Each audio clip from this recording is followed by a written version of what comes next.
he said what was pretty much apparent to everyone watching, really, wasn't it? That the ceasefire is essentially over.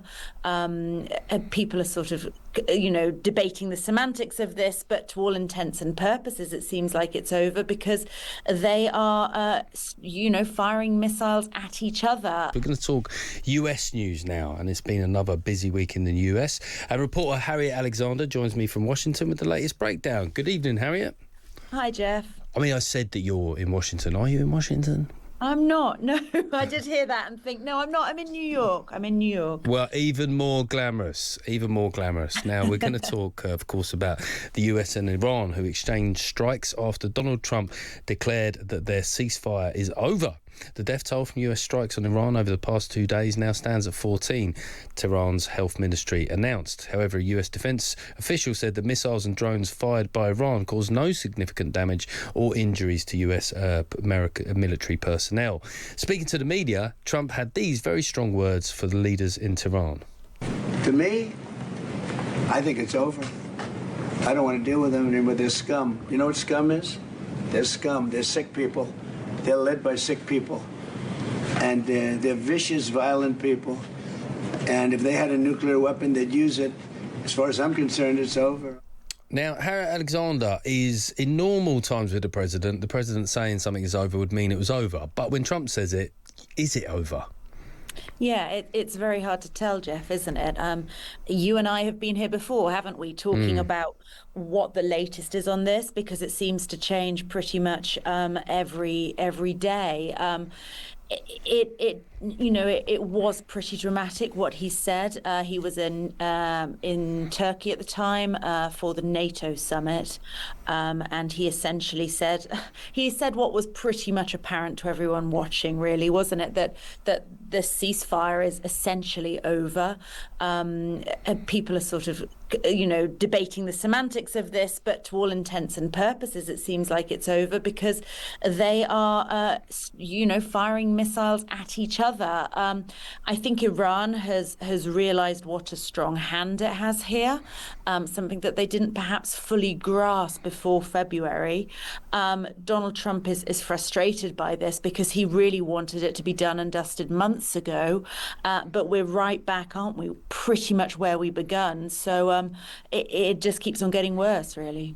But, I mean, the markets don't seem to have moved as dramatically as they did before. Is that a positive thing for Trump there? One of the chokeholds that Iran might have is that they can spike the price of oil very quickly or cause a slump in the shares. So far this week, that doesn't seem to have happened this time. Yeah, you're right. And I think, to be honest, that's a sign, really, that the markets are so used to Donald Trump, as you said, going backwards and forwards. So 1 minute he says something and the next minute he says something completely opposite. I think with other presidents, if they made an announcement that the ceasefire was over, then there would be much more reaction from the markets because they'd take this to be something really weighty and really significant. But we all know that Donald Trump could turn around in the next 5 minutes and say, actually, we've reached a deal, it's all back on. So I think, the mercurial nature of this presidency means that the markets are perhaps not swinging as wildly as they would be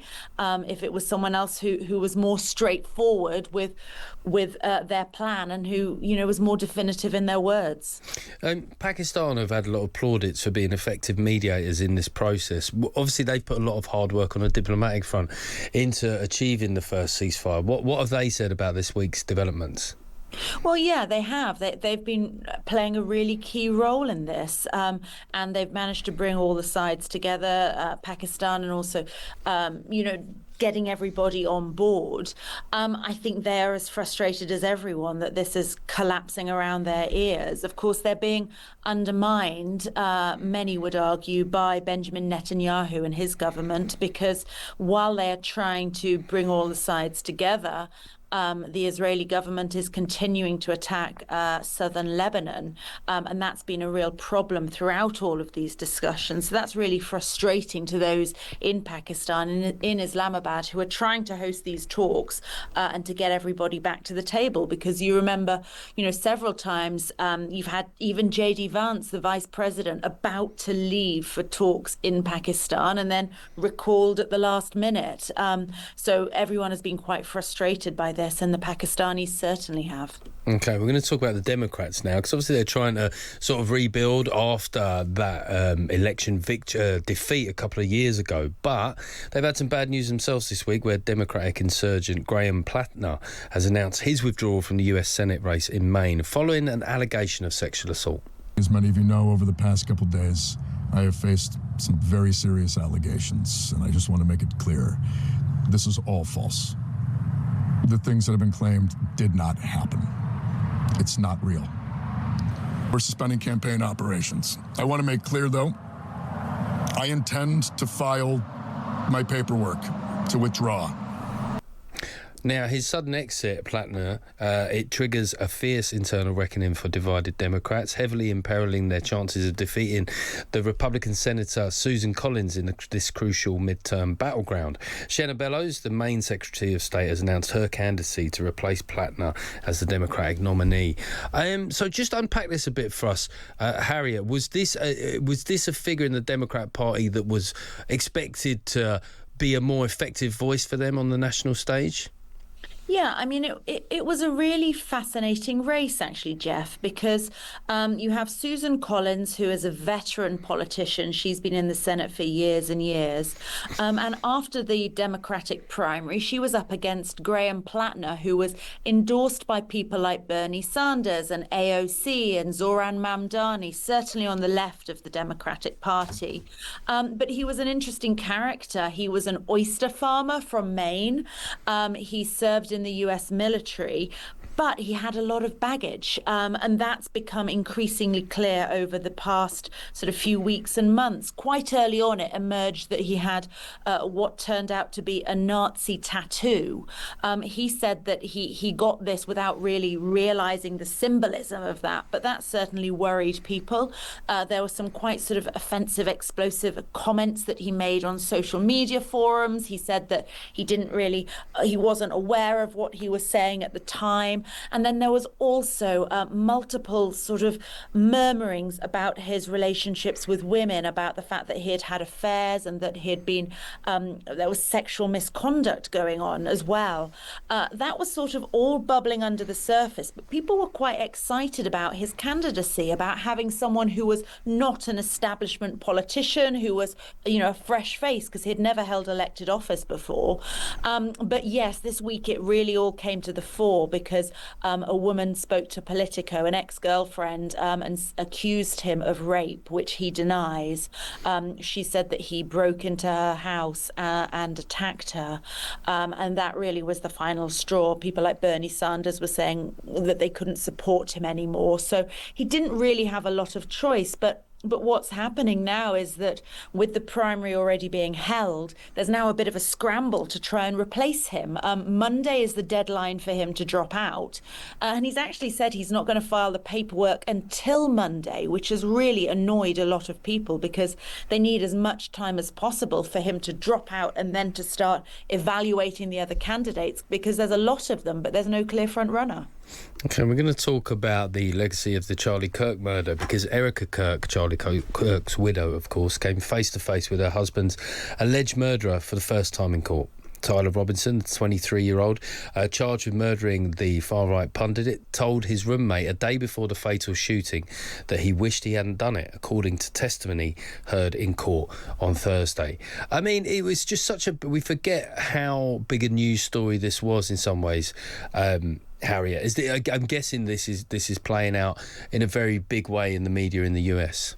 Yes, it's been a huge story here. I mean, as a sign of how big Charlie Kirk's legacy was, J.D. Vance, who he was very close to, the vice president, he sent his own plane to transport the body of Charlie Kirk for burial. So it really struck at the soul, I think, of MAGA and of the current administration.